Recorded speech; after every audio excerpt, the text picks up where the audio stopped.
Very happy Vesak Day to all of you.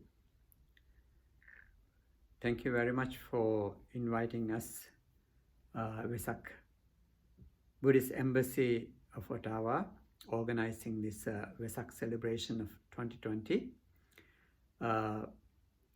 This year is a very special year when we think of it. They choose to share it. Normally in Ottawa area, all the international Buddhists from different countries who are living in that area, they got together and used to celebrate this. But this year, due to this coronavirus pandemic situation, they start thinking newly and thought of how we can perform this Vesak ceremony this year. How can we share it with the others around the world? It's not limiting to Ottawa. They jump a huge step, get together with all people around the world. So it became a very happy occasion for all of the people around the world. At least this year, this will be a stepping stone, and they are celebrating 10th anniversary of Buddhist Embassy, which is very happy to greet the success. May you be very successful and be able to continue this around the world. They're sharing the Dhamma, sharing the teachings of the Buddha, which is happy. As we know, we always say, Sukho Buddhanang Upado, birth of Buddha is a blessing, bring happiness. In reality, yes, it is. It is happy that Buddha was born 2600 years before in India, and his teaching, what he found, his father wanted him to be the king, ruler after him as a successor. But that is not what Prince Siddhartha wanted. So we celebrate that birth of Prince Siddhartha, and the birth and the enlightenment and the passing away.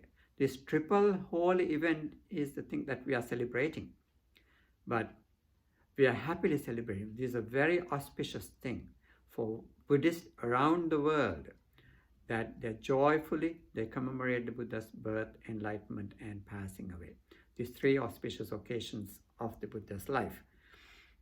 So they use this opportunity to share those happiness and also continue to find the path of, walk in the path of happiness. So how can we be happy? So what did Prince Siddhartha do about it? He was not admired to be the ruler. He knew there was something beyond that, not just confined to one state or palace. So he wanted something beyond us. For that, he searched for it.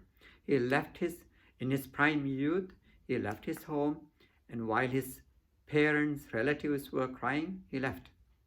That's what it comes, legendary story is different, but this is what comes according to the teachings, the sutras.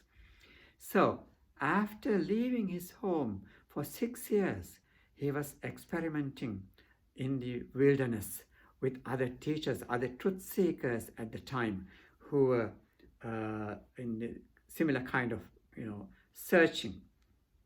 So joining with them, but he practiced with them, and he very quickly, he went away from them, because that was not, very quickly he understood what they were looking for, but he knew that it is not something that he is searching for.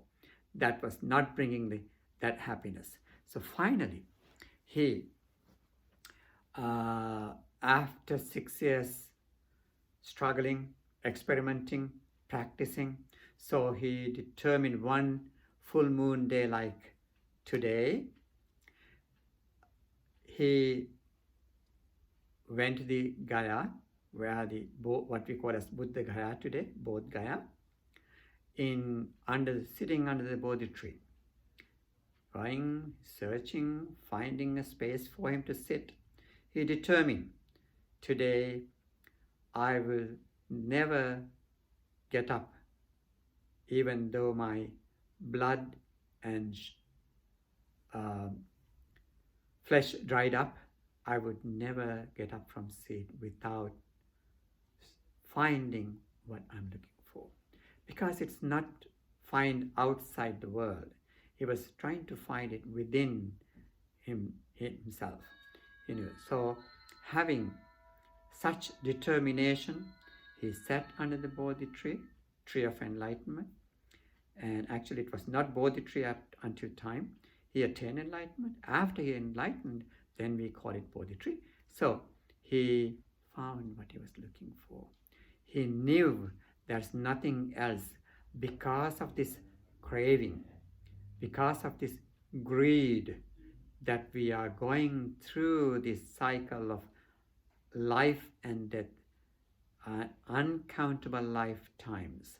So such a length of time we're going through, being unable to see who is the creator of this, coming back and forth in this cycle, into this cycle. So he found nothing else.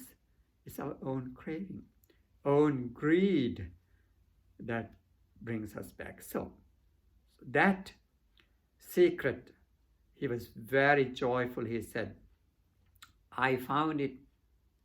You will never build this home again.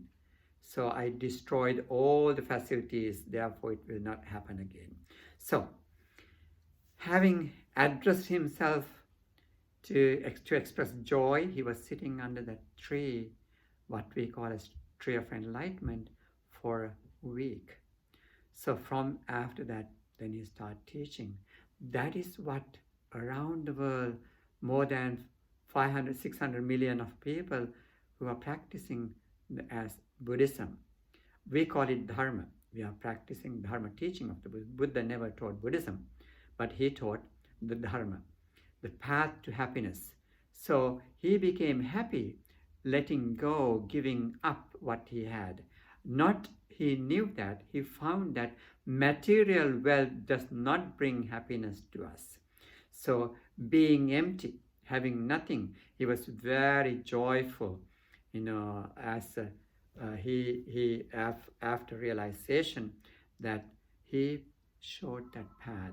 Be happy, not just by yourself, be happy with the other people.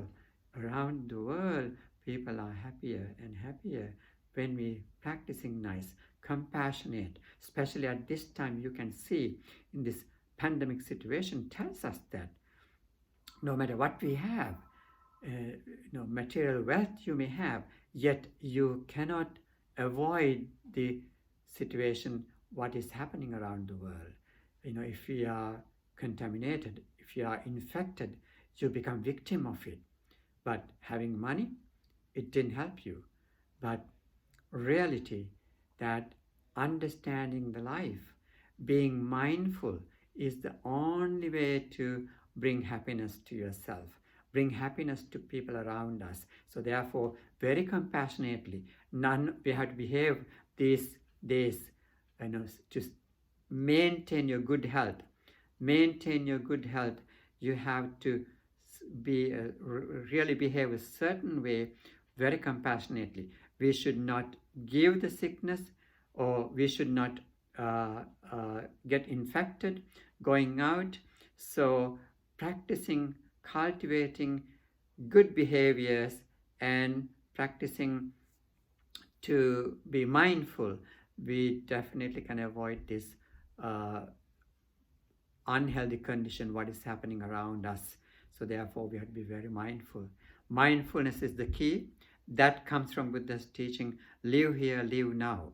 When we live here, live now, that would be really a great blessing for ourselves individually, and the people around us, and people around in our cities, people around in our country. All citizens could live happily. So therefore, patience, compassion, mindfulness is the key to get rid of this unhealthy environment, which is everybody living right now, living in right now.